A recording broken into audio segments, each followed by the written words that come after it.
Boa tarde a todos, começando mais um quadro Cidadania, hoje com o tema Legislação Eleitoral e o caso Lula.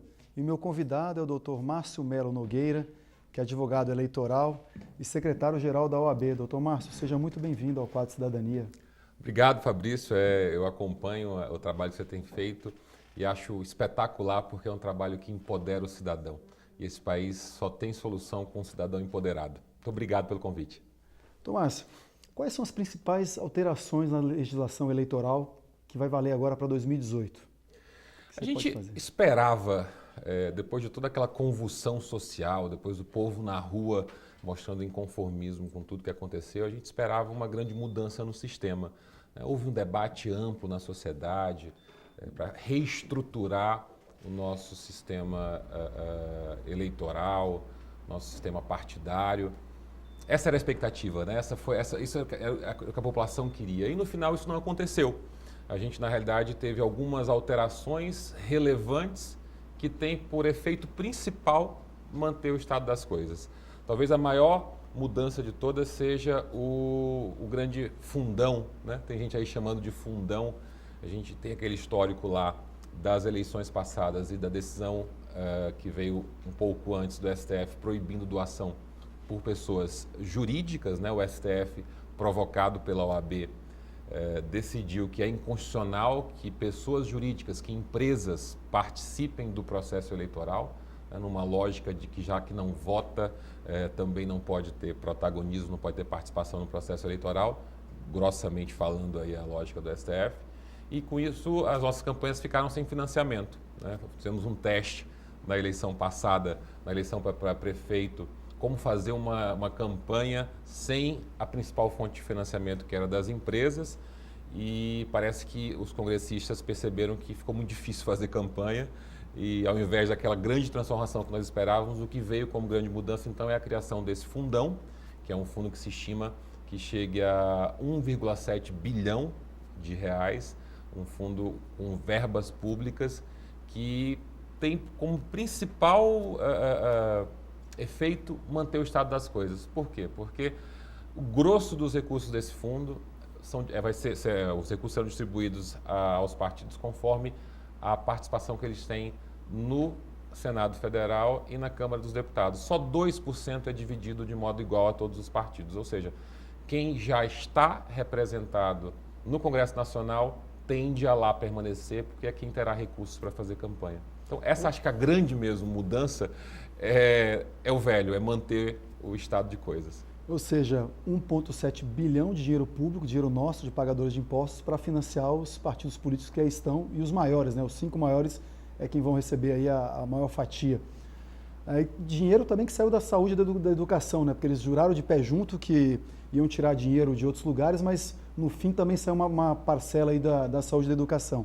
Doutor Márcio, voltando à legislação eleitoral, existe algum ponto ainda para ser regulamentado pelo TSE, algum prazo para o TSE finalizar isso antes das eleições? Isso, o TSE recentemente, aliás, até é interessante destacar isso, o TSE promoveu audiências públicas, houve um amplo debate com a comunidade de advogados que lidam no eleitoral, com a comunidade em geral, para tratar sobre as resoluções.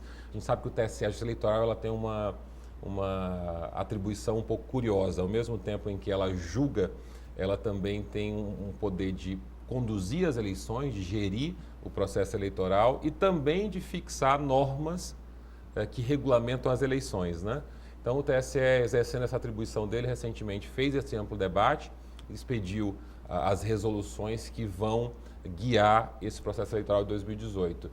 Quase tudo já está regulamentado por essas resoluções, falta somente, porque o TSE entendeu que há necessidade de mais debate, regulamentar a impressão do voto, que deverá, estamos aí esperando se vai acontecer realmente, porque há uma recalcitrância da Justiça Eleitoral quanto a isso, o voto deverá ser impresso na próxima eleição e o TSE precisa regulamentar isso aí.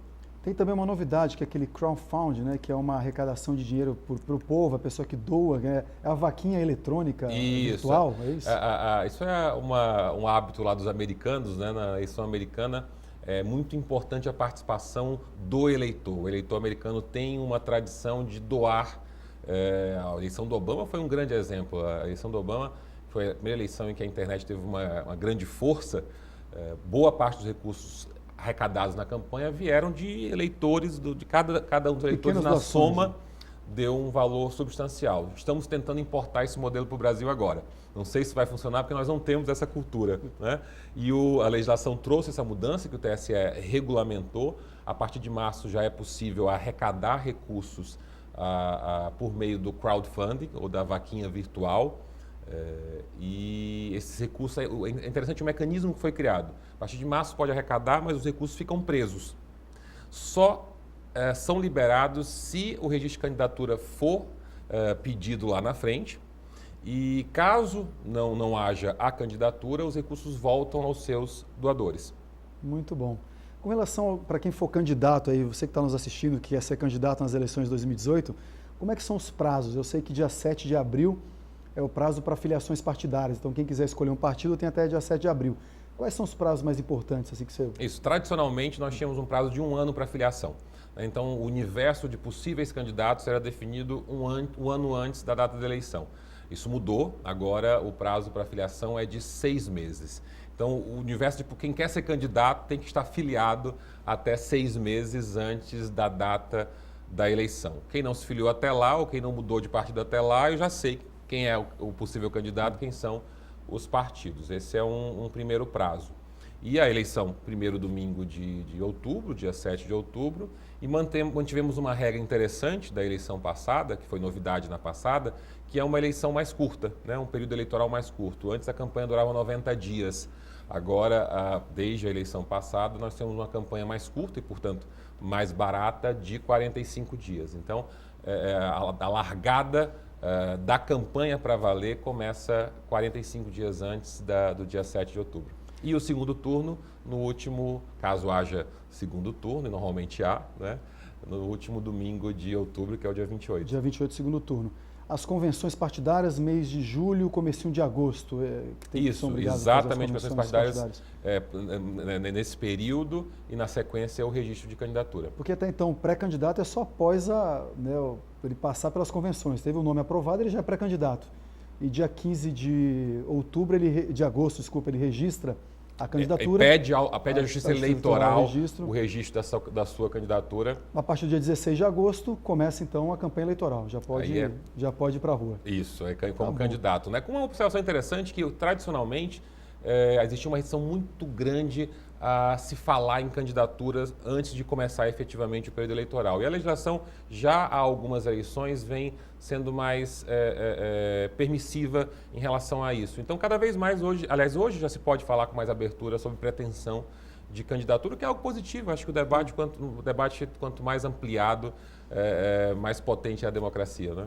Aproveitando então, o que não pode fazer? É só não pedir voto, é isso? Seria uma regra geral? Nós temos uma regra aí que diz que o pedido expresso de voto está vedado. O que vai caracterizar, então, a campanha antecipada é o pedido expresso de voto. Mas eu posso falar que eu sou candidato, que eu tenho a pretensão de ser candidato. Hoje não há essa vedação. Pode falar suas ideias, valores, vontade. Pode falar plataforma. Só não pode dizer o seguinte: vote em mim, isso é proibido. O vote em mim ainda gera multa. Se fizer isso, vai levar uma multa pelo TRE. As multas são pesadas, né? Isso, são pesadas e ninguém gosta de candidato que descumpre a legislação, né? Eu acho que a gente está vivendo numa época de evolução civilizatória em que cada vez mais se valoriza quem cumpre a lei. Eu acho que isso é um grande ganho civilizatório. Então, aquele candidato foi condenado pela justiça eleitoral, isso não pega bem, né? Perfeito. Tomás, agora entrando num assunto polêmico aí que nós tivemos na semana passada, que foi o juiz Sérgio Moro condenou o ex-presidente Lula a 9 anos e 6 meses de prisão e, por unanimidade, o Tribunal Regional Federal da 4ª Região confirmou essa condenação e aumentou a pena para 12 anos de prisão. Então, a pergunta que não quer calar: o ex-presidente, ele será preso e ficará inelegível, não poderá concorrer nas eleições de 2018?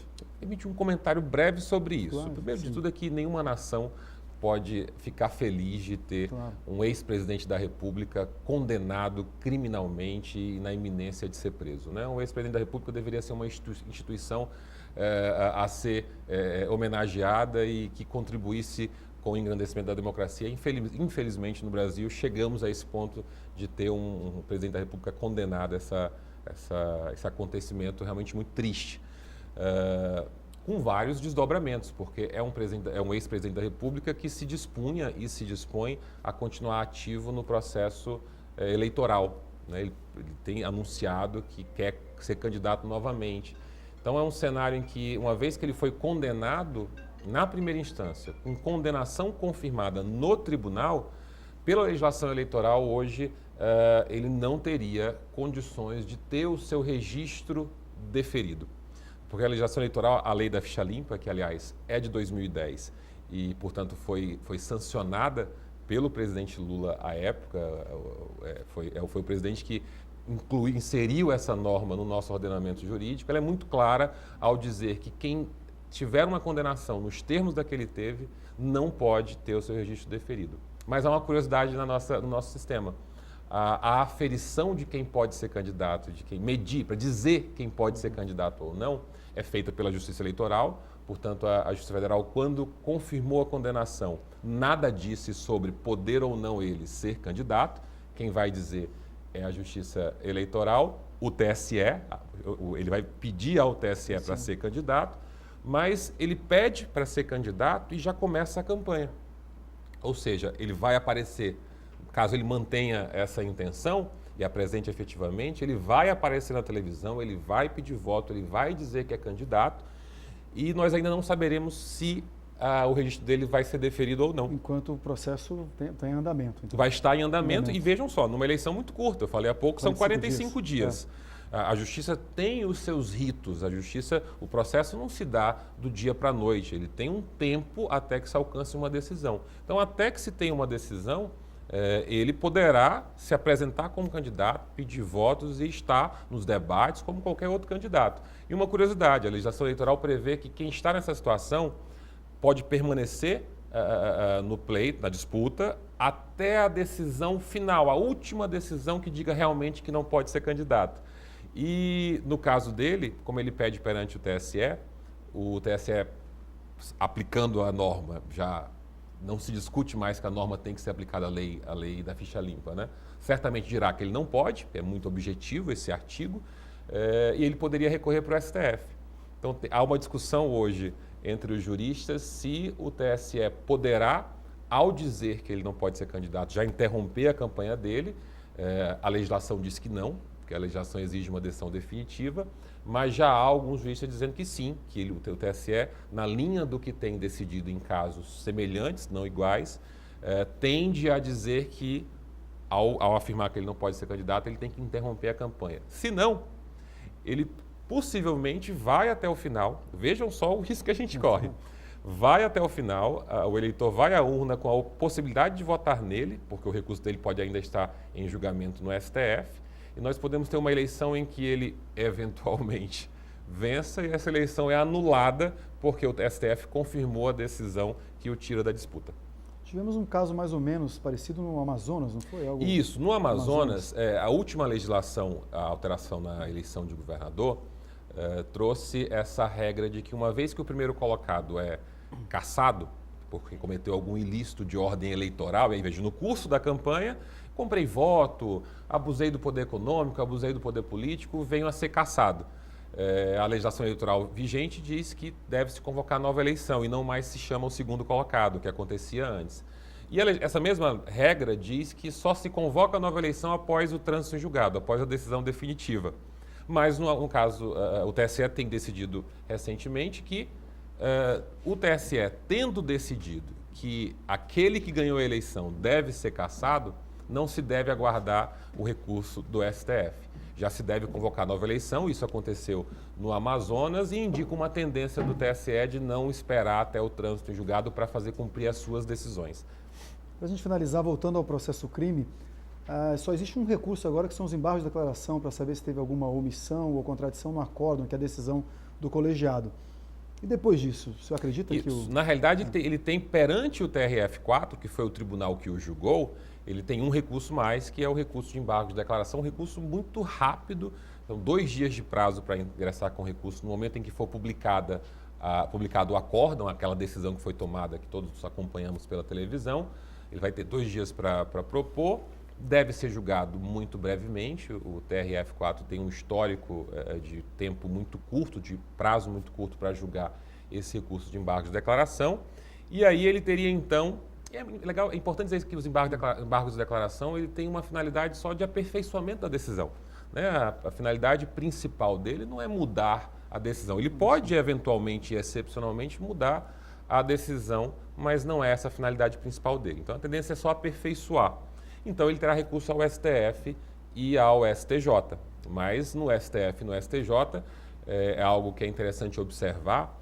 Esses dois tribunais já têm julgado as teses que foram articuladas, os vários argumentos que foram articulados pela defesa do ex-presidente Lula. Esses dois tribunais já rejeitaram nos outros tantos julgamentos de casos da Lava Jato.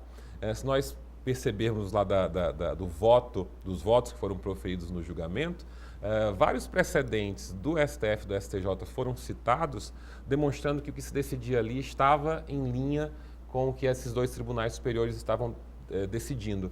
Então, se a maioria das teses já foram enfrentadas anteriormente e os tribunais têm a finalidade de manter a segurança jurídica, manter uma previsibilidade, a tendência é que esses recursos também não colham êxito lá em cima. E a prisão será decretada, então? O TRF4, independentemente desse caso, já tinha uma posição firmada numa súmula, né, que é um resumo, uma demonstração do entendimento do tribunal sobre uma matéria que, uma vez que não cabe mais recurso perante o TRF4, é caso de expedição do mandado de prisão, né? E nós temos um pronunciamento recente da ministra presidente do STF, ministra Carmen Lúcia, num comentário em que disse que o STF se apequenaria caso voltasse a discutir essa matéria em razão de uma pessoa, em razão do ex-presidente Lula. Então, é um cenário bastante, eu digo, bastante triste. Triste, exatamente. É um ex-presidente da República. Nós precisamos passar por isso, né? Não tem outro jeito. Tomás, muito obrigado pela sua presença. Foi um prazer recebê-lo aqui no quadro. Grande prazer e, novamente, parabéns. É um serviço público que você realiza com esse programa. Parabéns a você, parabéns a Luciana por ter essa visão de colocar um programa de tanta qualidade nesse horário tão nobre. Parabéns. Obrigado. Um abraço a todos e até a próxima quinta-feira com mais um quadro Cidadania.